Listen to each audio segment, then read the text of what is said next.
I'm Michael Bungay Stanier. This is Change Signal. This is the podcast where we cut through the blather and the BS and the noise to find the good stuff that works in change and transformation.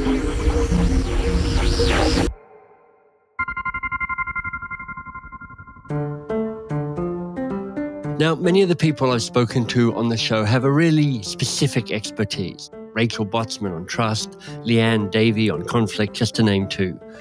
And it is illuminating to bring that wisdom and those frameworks to bear on change and transformation. I mean, this is finding the good stuff that works. But it can't all be theory. As the baseball player Yogi Berra wisely said, in theory and practice are the same. In practice, they're not. So it is equally illuminating to speak to experienced practitioners, people with scars and blisters and stories and trophies, above all, with hard-won wisdom. I think the days of being certain about anything are over, and it's okay. I embrace it. But I think this notion of the more uncertain things become, the more clarity we need to provide to people. And I think that you can do both. I think you can honor uncertainty and still provide clarity. That's Anne Gotte. Anne is the SVP of Global Talent and Organization Effectiveness at Mondelez. She's worked at Bumble, the dating app, Ecolab, significant chemical company, and another big food company, General Mills. She is wonderfully articulate and nuanced about how change might work in today's world in large organizations. In this conversation, we're going to talk about the power of clumsy, one thing that is definitely dead and buried when it comes to change, and what is probably the biggest indicator about whether your change project will work or not. Anne, hello. Thank you. It is wonderful to be here, Michael. I'm excited to connect with you and to learn from you together during our time.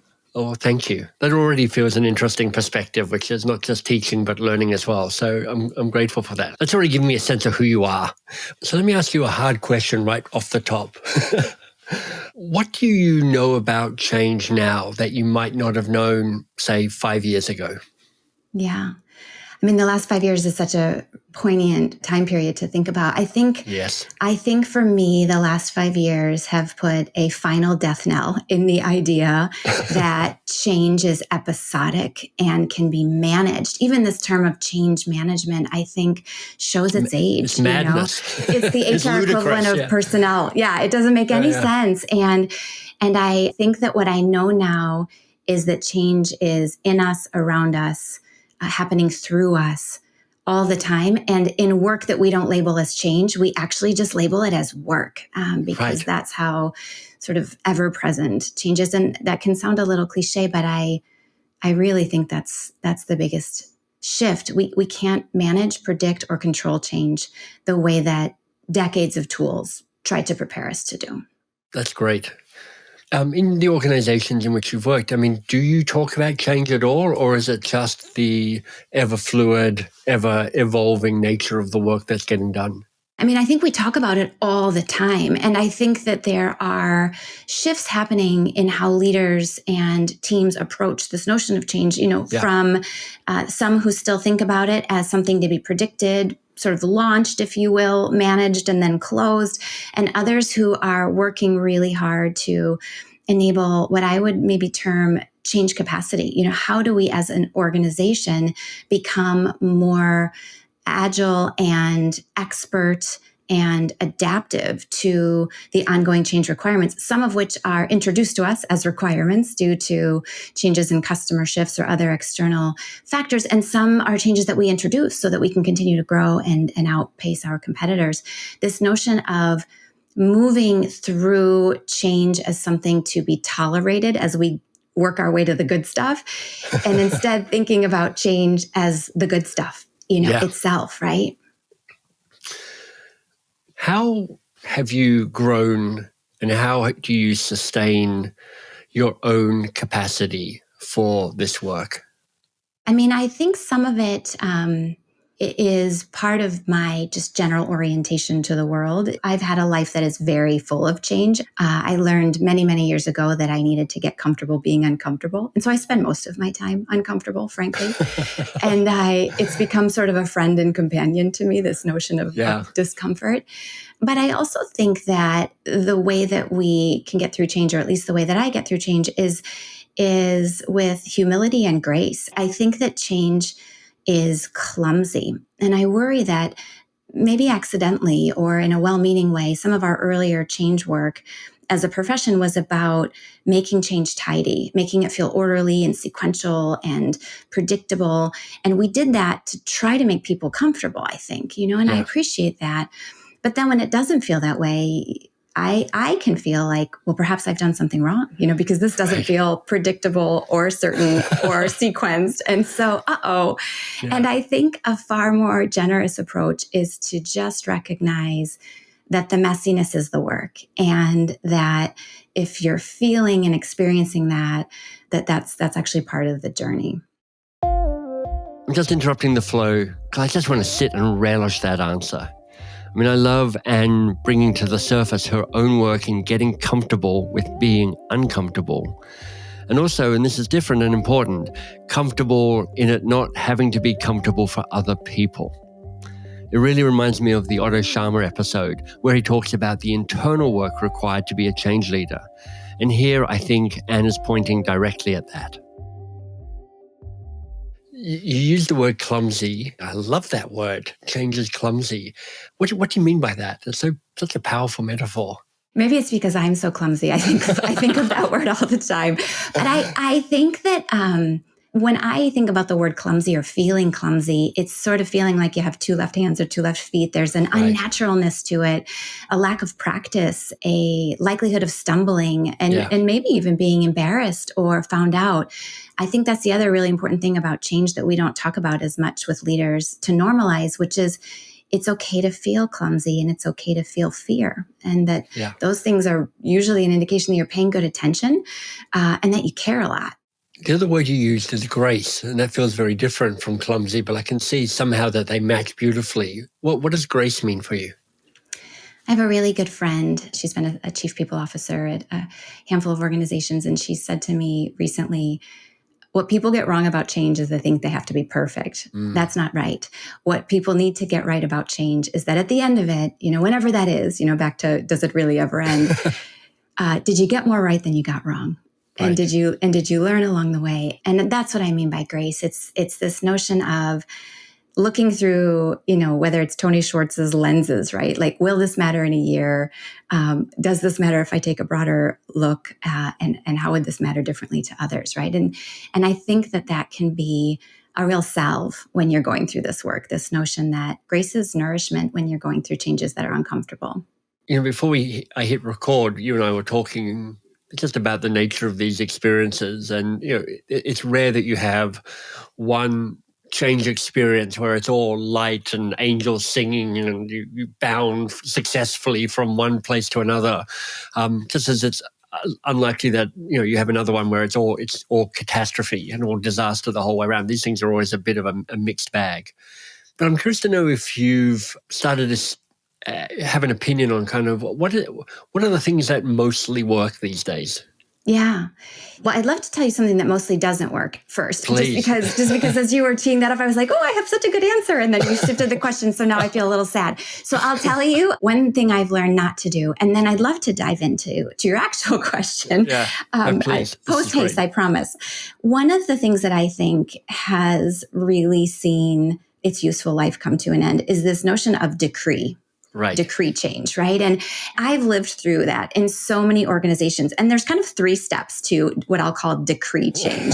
One is that you get a small group of powerful people in a room to design a new structure or design a new program. The second thing you do is announce it as broadly and widely as the change sort of mandates or requires. And then the third is that you expect that everything will be different. And, I laugh about it because it's so silly, but it happens all the time. And what we can fail to realize if we're not careful is that organizations are living. They are full of people who have motives and interests and talents and fears. And that's about the worst way to approach a change. And I'm going to jump in here with a hallelujah, sister. I mean, I suspect none of you listening to this are very surprised by these insights, but how lovely to hear it said so bluntly. What I've seen start to emerge as a more sustainable and frankly human approach is to really understand not just what we need to change, but this notion of who are we today and what about any change?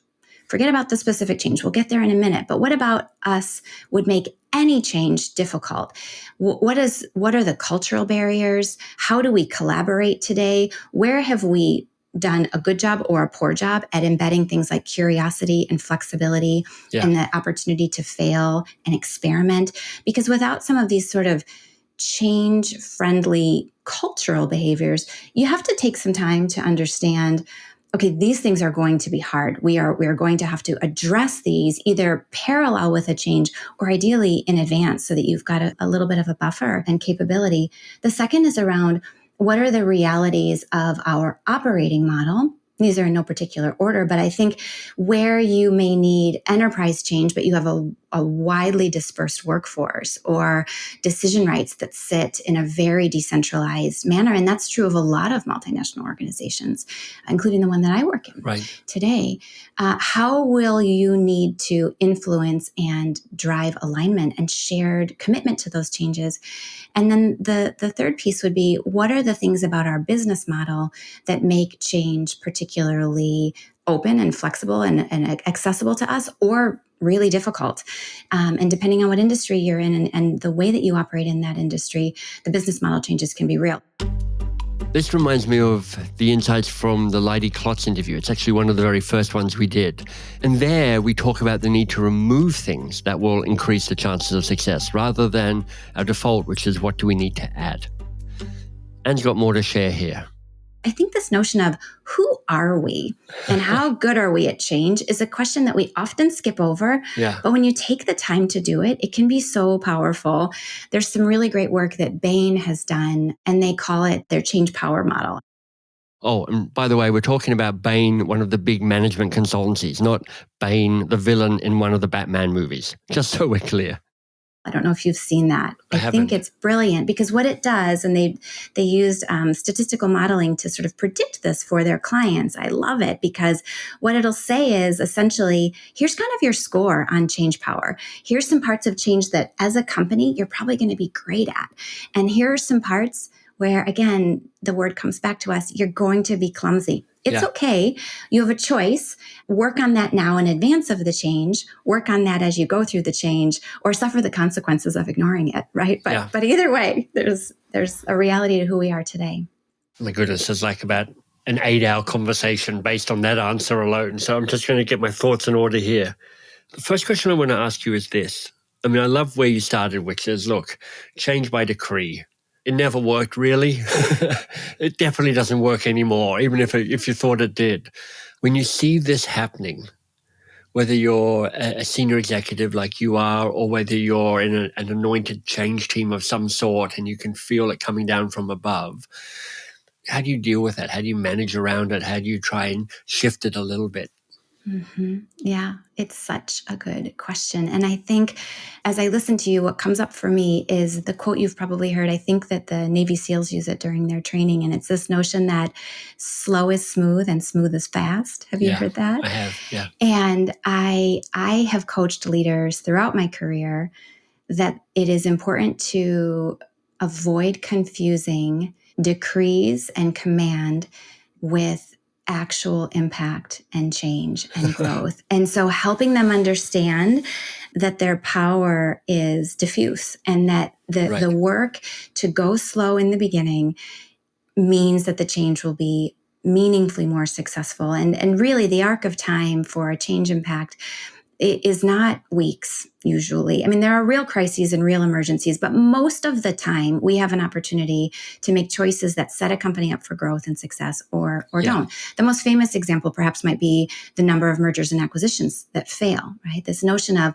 what are all the short-term metrics that we can look at and track to show the economic value, the level of integration, the first couple of quarters of sales as an integrated entity. But really, we know that the work shows its cracks over time if we didn't go slow to go fast. So I think it's really helping them understand what they want the legacy of that change to be and what role they want to play in that versus where power, influence, design, creativity, behavior change should rightly live. And I think sometimes when leaders feel that way, there's all sorts of things involved. It could be ego, it could be a sense of pressure or achievement orientation. But sometimes I think it's about wanting to do right by their teams. Yeah. And so giving them a little grace to say, you don't have to carry all of this. Right. And in fact, it's better if you don't.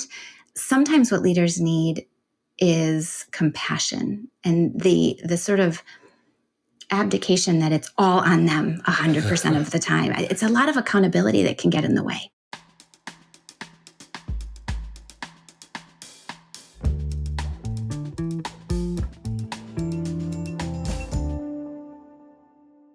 Now, if you're enjoying what you're hearing so far, I bet you are, and you want to learn more from Anne, what's easiest is to follow her on LinkedIn, where she will often share and repost useful information. So that's Anne Gotte, Anne with an E, Gotte, Gotte.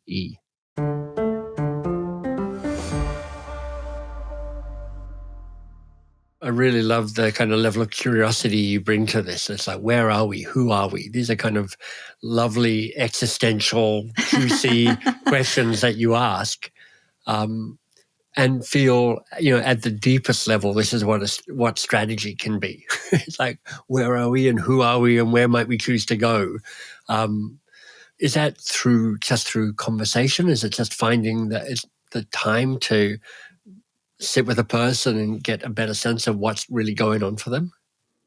Absolutely. Sometimes it can be. I think other times, depending on the nature of the change and what is bringing it about, whether it's external disruption, there's a maybe an even more formal diagnosis that you can do to understand what's shifting, what's changing around us, what is our response, what are the choices that we have. I think that it can feel like a conversation or series of conversations, but there's a formality to it in that you want to have sufficient discipline that the conversations yield insight and clarity. I think that's another important concept in this work. I think the days of being certain about anything are over, and it's okay. I embrace it. But I think this notion of the more uncertain things become, the more clarity we need to provide to people. Right. And I think that you can do both. I think you can honor uncertainty and still provide clarity. And I think that diagnostic is where the clarity comes from. Here's who we are. Here's what we want to do together. Here are a few ideas on how we think we can get there. What do you think? And how do we go from here,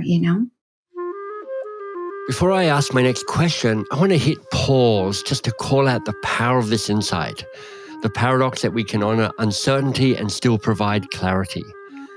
It's a truth, and I think you hear it in the Dan Heath episode, and it's that you must be bold and clear about the change that you're striving for, while still managing the uncertainty and the complexity of what it will take to get there.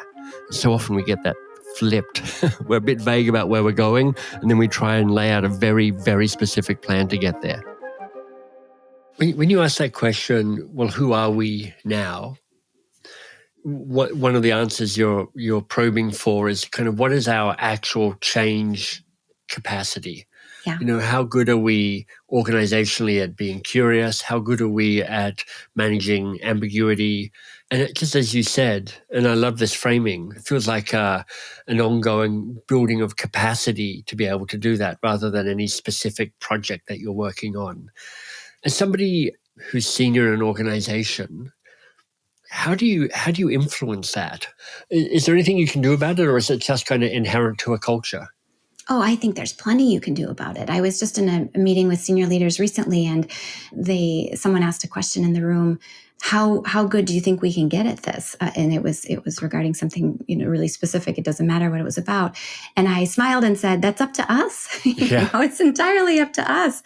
I think with change is great freedom, really. Yeah. And I think it's because you have the choice to decide how to show up. One of the other pieces to think about with change capacity, which is also about choices, is what are the systems and practices and skills and rewards you build in. So, as you think about any big change in a company, it almost is always accompanied by organizational design impact. So it's a pebble in a pond. You sort of make the first decision, and then it's, okay, what are all the systems that will either affirm that we meant it, that we were serious and earnest about this change, or provide face valid reasons for people to be critical or skeptical of the change. And so I think the other place to create capacity is, are we really ready to make sure all systems are go? Whether it's how we distribute resources, how we reward and recognize, how we create or redesign processes, how decisions are made. And those are all vital capacity creators, in addition to the cultural and behavioral ones you talked about. In my experience, it's quite hard to be as encompassing as what you're describing there. Yeah.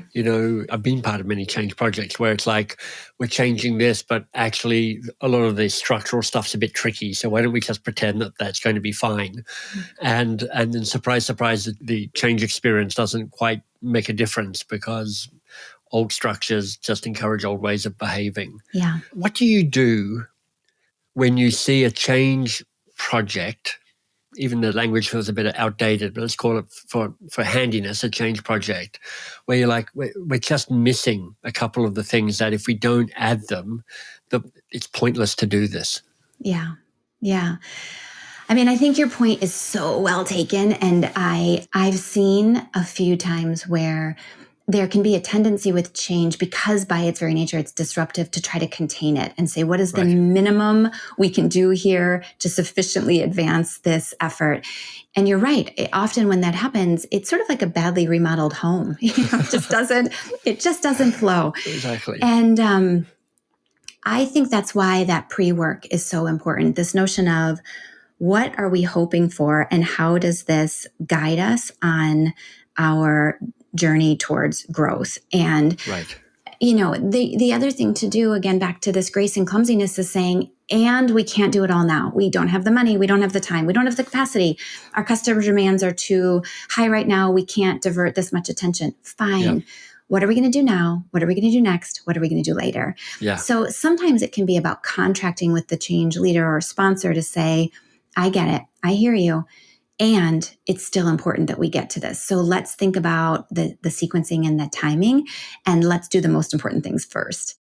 Just to say, as a change leader, you might want to write this down as a script, a mantra. I get it. I hear you. It's still important that we get to this.